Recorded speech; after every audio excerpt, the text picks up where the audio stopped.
കുണ്ടന്നൂർ 8 വരി പാതയാകുമോ? തീരുമാനം ഉടനെന്ന് Benny Behanan M P. Traffic survey നടത്തുന്ന ഏജൻസി ഈ മാസം 15-നകം റിപ്പോർട്ട് ദേശീയപാത അതോറിറ്റിക്ക് കൈമാറും. 5 വർഷം മുമ്പ് നടത്തിയ ട്രാഫിക് സർവേയുടെ അടിസ്ഥാനത്തിലായിരുന്നു 6 വരി പാതയുടെ വിജ്ഞാപനം പുറപ്പെടുവിച്ചത്.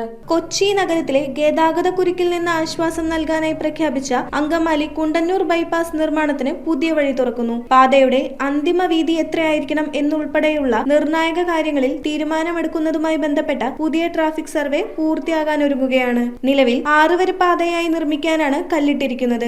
എന്നാൽ പാത 8 വരിയായി വികസിപ്പിക്കേണ്ടതുണ്ടോ എന്ന കാര്യത്തിൽ പുതിയ ട്രാഫിക് സർവേയുടെ അടിസ്ഥാനത്തിലാകും അന്തിമ തീരുമാനമെടുക്കുക. 5 വർഷം മുമ്പ് നടത്തിയ പഴയ സർവേ കാലഹരണപ്പെട്ടതിനാലാണ് പുതിയ സർവേ ആരംഭിച്ചത്. സർവേ നടത്തുന്ന ഏജൻസി ഈ മാസം 15-നകം റിപ്പോർട്ട് ദേശീയപാത അതോറിറ്റിക്ക് കൈമാറുമെന്നും റിപ്പോർട്ടിന് അതോറിറ്റി ചെയർമാന്റെ അംഗീകാരം ലഭിച്ചാലുടൻ ബൈപ്പാസിന്റെ 3A പുനർവിജ്ഞാപനം പുറപ്പെടുവിപ്പിക്കാനാകുമെന്നും ബെന്നി ബെഹനാൻ എം പി അറിയിച്ചു.